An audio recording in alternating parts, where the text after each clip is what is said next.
All right, yo, salute, man. How y'all feeling? Okay, so look, I want to talk about something in this week's video. So one of the questions that I was asked is like, yo, if me and my spouse are always arguing, like, is that a bad thing? Does that means we're headed towards divorce? Does that mean, like, what does that mean? Okay, let's break something down. The first thing you got to know is, again, like I say in my videos, we don't say argue, we say intense fellowship. Marriage is a fellowship, and there are times when it gets intense. What you have to understand first is that intense fellowships are like the check engine light of marriage. If you're having consistent intense fellowships or arguing, then what that means to me is that, yo, there's something under the hood that is not right, and we're just kind of skating by it or we're ignoring it.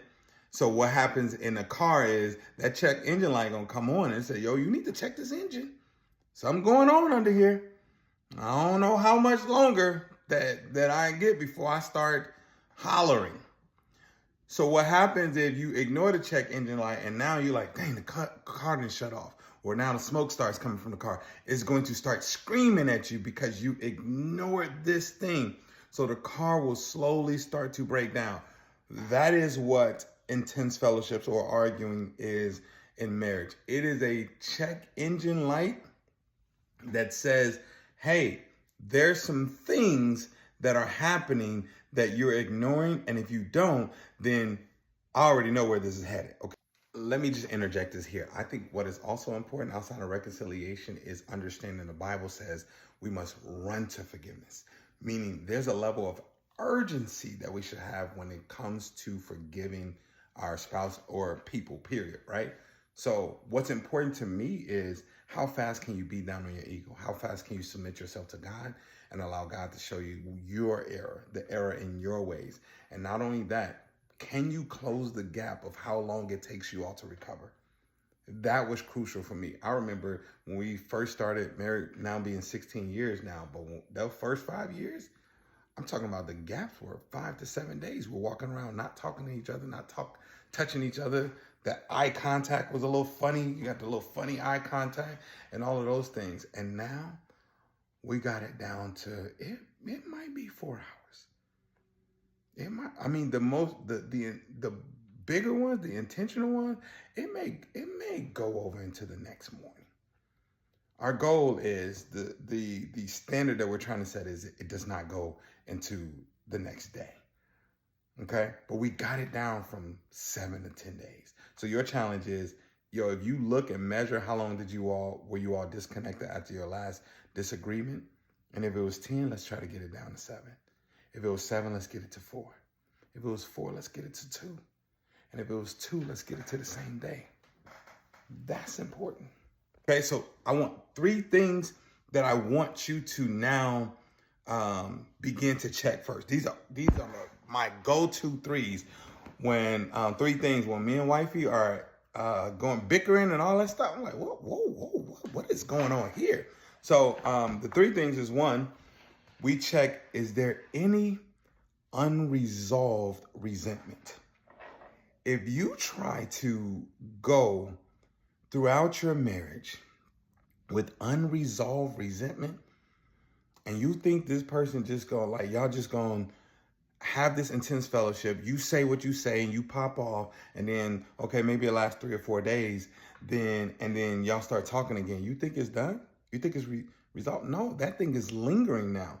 So now everything that you used to be able to say, no, it's okay, that's cool.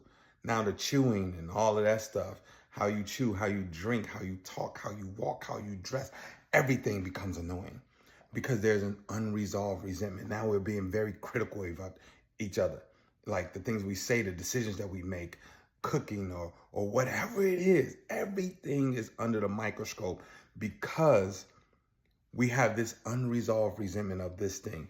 Both people not feeling heard or seen or understood. So now we're going back and forth at each other. The biggest thing is to now come to, as you always hear me say, you need to start practicing reconciliation in your marriage. It is highly important. when you have these intense fellowships, this is an opportunity to now have a conversation and implant new policies and procedures.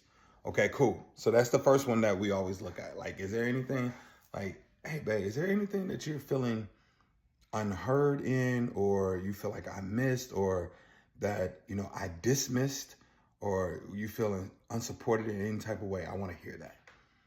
Boom. And now some like, dang, that was like 2 weeks ago. Yeah, but you noticed, the day or two after that, your spouse wasn't right. They want themselves, and you ignored it. They got to get over them. Now, don't do that. This is my spouse. This the person I want to spend the rest of my life with. I don't want to spend one day and disconnect because it's going to weigh on me. And we can't move how we want to if you feeling away, and now I can't get the fullness from you. Okay, so my second thing is, there may be a situation where you are a repeat offender. Meaning, there's something that you all implemented, and you said you were going to do something, and you still have not worked on this thing or increased this thing or changed this thing. That can cause instant, like, now I'm in critical mode. Now I'm irritated with you. Now I'm all of these things because you said you were going to do this and you didn't do it. Your word, both male and female, is highly important in a marriage. I told you all before, my wife, early on in our marriage, she used to get frustrated, and she would say, like, shut up. It's like, whoa. Don't tell me to shut up. Don't do that. That I don't like. You can get frustrated. I get it. It's human nature. Don't tell me to shut up. I'm a grown man. You're not going to tell me to shut up, right? Now, if I say this and I make this request and I set this boundary, and that boundary continuously gets broken even though I set it, then that means you're being a repeat offender. Yes, there's going to be some bickering back and forth because you're constantly breaking a boundary or a norm that we both established. I don't like that. We're going to have consistent conversation at that point.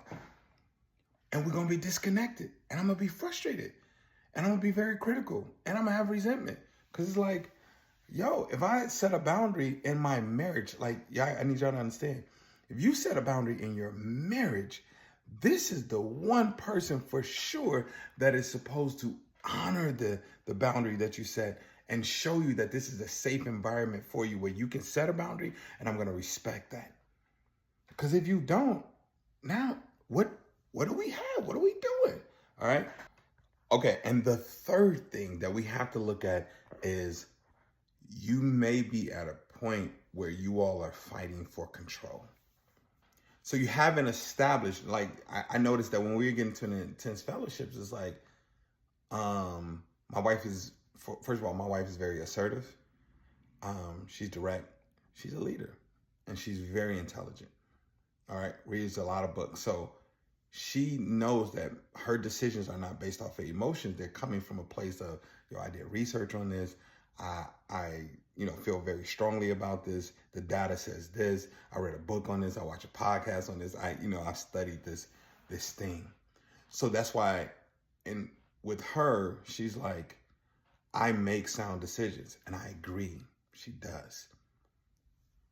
And I also agree that I do as well. And when we both are at a place where it's like, well, I feel like my decision is best. Well, I feel like my decision is best. What we can't do is move out of agreement. So now you can't go and just make the decision and then force my hand to have me now be a part of the decision that my voice is not a part of. We're going to have a lot of back and forth at that point because you want to be in control and you're fighting me for control, and I am to be the head of the household. Well, we can't do that. But that doesn't mean that. But so that means that what you say go and I gotta listen. No, that means that we need to turn your best plan and my best plan into our best plan. So we're going to come to one another and say, hey, here's the idea. Here's how I think we should move. Here's how I think we should move. Okay, let's now create our plan on how our family should move. Instead of you thinking, because it's dismissive. It's like, now I'm left to interpret this behavior. And that's not to say my interpretation is right, but I'm left feeling like, oh, you think you're smarter than me. You think you're a better decision maker than me. You think you my parent. You think whatever, fill in the blank. And now because I feel like you think this way, I respond based off of what I've just created. I've inferred that I've inferred that you feel this way about me. So therefore, I'm going to respond and treat you based off of that.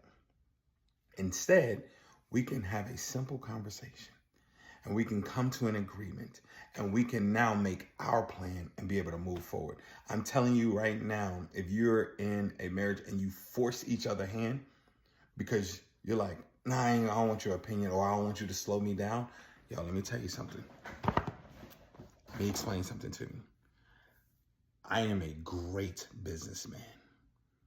We've had our business, we've been full-time in our business since 2018, and I'm able to provide for my entire family. But if you think that I don't have an idea, that I do not submit to this woman because I want her to slow me down, I want her to pick it apart, I want her to find every gap in there.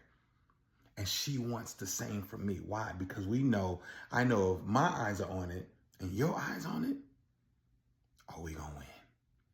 We're going to win. So don't dismiss what is stopping you from being great.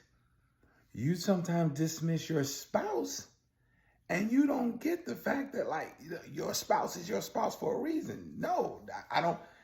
There's time when I need you to cheer for me. And there's time when I need you to tell me that, like, nah, that ain't it. That ain't it. Go back to the drawing board. You know I'm with you when you find it, but we haven't found it yet, right? So we have to be able to do those things. So tell me in the comments below, what are some of the indicators that you may have found for those that are maybe past this part of their marriage where you're constantly bickering at each other? What are some indicators that you found that may be happening behind the scenes? Let's go. Salute.